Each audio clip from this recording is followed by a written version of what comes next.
दोस्तों नमस्कार, मैं हूं इंद्र मोहन शर्मा और आप देख रहे हैं परत दर परत का व्यू चैनल का विश्लेषण कार्यक्रम। आज का मुद्दा है कांग्रेस की कितनी यात्राएं, कितनी मंजिलें। कांग्रेस के नेता राहुल गांधी ने मणिपुर से मुंबई तक यात्रा शुरू की हुई है। इधर हरियाणा में पूर्व मुख्यमंत्री भूपेंद्र सिंह हुड्डा ने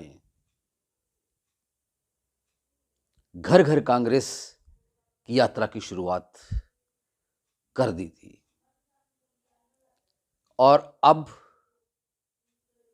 कांग्रेस के एक अन्य गुट ने यानी कि SRK, कुमारी शैलजा, रणदीप सुरजेवाला और किरण चौधरी के गुट ने हिसार से जन संदेश यात्रा की शुरुआत की है।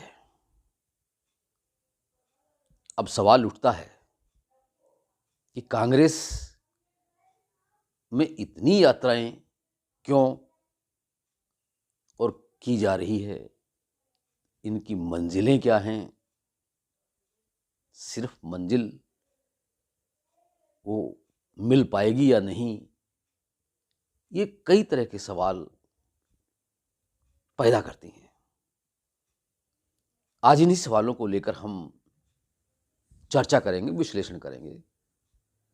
लेकिन उस विश्लेषण को सुनने से पहले, देखने से पहले, अगर आपने ये वीडियो अभी तक सब्सक्राइब नहीं किया है तो सब्सक्राइब जरूर कर लीजिए, क्योंकि इसी तरह के महत्वपूर्ण मुद्दों पर जब भी हम कोई वीडियो तैयार कर YouTube पे अपलोड करें तो आप उसे देख सकें, परख सकें, और अगर आपके मन में कोई विचार उत्पन्न होता है तो उसे कमेंट बॉक्स में जाकर कमेंट भी कर सकें। इसलिए इस चैनल को सब्सक्राइब कर लीजिए, बेल आइकन के बटन को ऑल करके दबा दीजिए ताकि आपके पास नोटिफिकेशन मिलता रहे। चलिए अब चलते हैं कांग्रेस की यात्रा की चर्चा पर। राहुल गांधी ने मणिपुर से मुंबई तक यात्रा शुरू की हुई है और 20 मार्च तक वो इस यात्रा में व्यस्त रहेंगे। इधर हरियाणा के पूर्व मुख्यमंत्री भूपेंद्र सिंह हुड्डा ने घर घर कांग्रेस के नाम से यात्रा की शुरुआत की, लेकिन जैसे कहते हैं ना कि सिर मुंडाते ही ओले पड़े, जैसे ही वो यात्रा शुरू की तो ईडी ने उनको तलब कर लिया और वो ईडी से उनके सवालों के जवाब देने के लिए पेश हो गए हैं। ईडी उनसे पूछताछ कर रही है। अब वो यात्रा कैसे चलेगी, कैसे घर घर कांग्रेस पहुंचेगी, ये अपने आप में एक सवाल बन गया है। इधर हिसार से कुमारी शैलजा गुट ने जन संदेश यात्रा की शुरुआत कर दी है। हालांकि उन्होंने इस यात्रा की शुरुआत करने का पहले ही ऐलान कर दिया था और तब हरियाणा कांग्रेस के प्रभारी दीपक बाबरिया ने उस वक्त बोला था कि कांग्रेस का कोई भी नेता, कार्यकर्ता अगर कांग्रेस के लिए कोई अच्छा काम करता है, भलाई करता है, तो कहीं से भी करे, कैसे भी करे, अच्छा ही हुआ।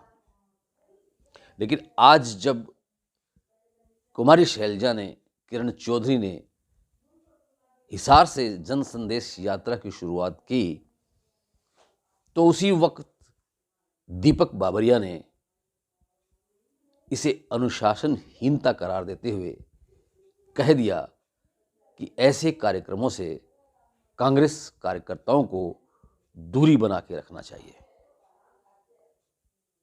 हालांकि इस जन संदेश यात्रा में फिलहाल कुमारी शैलजा और किरण चौधरी ही नजर आईं। रणदीप सुरजेवाला फिलहाल इस यात्रा में नजर नहीं आए हैं। हालांकि कहा यह जा रहा है कि रणदीप सुरजेवाला किसी शादी समारोह के सिलसिले में व्यस्त रहे हैं। हो सकता है वो एक आध दिन में इस यात्रा में शामिल हो जाएं। लेकिन वहीं दूसरी ओर रणदीप सुरजेवाला के कुछ विरोधी लोग यह भी कहते हैं कि जब दीपक बाबरिया ने अनुशासनहीनता का एक नोटिस चश्मा कर दिया तो शायद हो सकता है रणदीप सुरजेवाला इस जन संदेश यात्रा से दूरी बना ली हो। लेकिन अब 1 या 2 दिन बाद पता चल जाएगा कि रणदीप सुरजेवाला इस जन संदेश यात्रा में कुमारी शैलजा और किरण चौधरी के साथ शिरकत करते हैं या नहीं करते हैं। लेकिन सवाल फिर ये उठते हैं कि इन यात्राओं का क्या फ़ायदा होगा? क्या कांग्रेस को इससे कोई फ़ायदा होगा या कांग्रेस इन यात्राओं के जरिए अपनी मंजिल को हासिल कर सकेगी? मंजिल तो वही है कि किसी न किसी तरह से सत्ता पे काबिज हों, चाहे वो केंद्र हो, चाहे वो हरियाणा हो। आगामी लोकसभा चुनाव 2024 जल्द ही शुरू होंगे और 3 महीने बाकी हैं उन चुनाव को। तो ऐसे हालात में अब देखना यह है कि राहुल गांधी उस यात्रा में 20 मार्च तक व्यस्त रहेंगे और ऐसे में जब वो यात्रा में व्यस्त रहेंगे तो कैसे वो अपनी मंजिल तक पहुंच पाएंगे, ये एक अपने आप में बड़ा सवाल है। ठीक इसी तरह से अगर भूपेंद्र हुड्डा पर ईडी की कार्रवाई जारी रही तो हुड्डा भी कैसे कांग्रेस को घर घर पहुंचा पाएंगे, और अगर कुमारी शैलजा, रणदीप सुरजेवाला और किरण चौधरी की जन संदेश यात्रा अलग से चलती रही तो कैसे हरियाणा में कांग्रेस की गुटबाजी को ख़त्म किया जाएगा। ये अपने आप में कई तरह के सवाल हैं। इन सवालों के पेंच में ये फंसी हुई है कांग्रेस की मंजिल।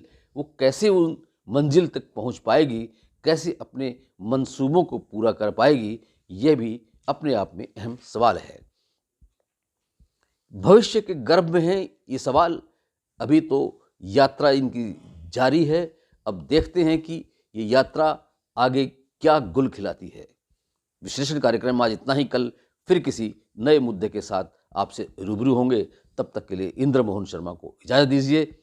और अगर आपको ये वीडियो पसंद आया तो इसे लाइक कीजिए, अपने मित्रों, परिचितों और रिश्तेदारों को शेयर कीजिए। आपका बहुत बहुत धन्यवाद, बहुत बहुत शुक्रिया।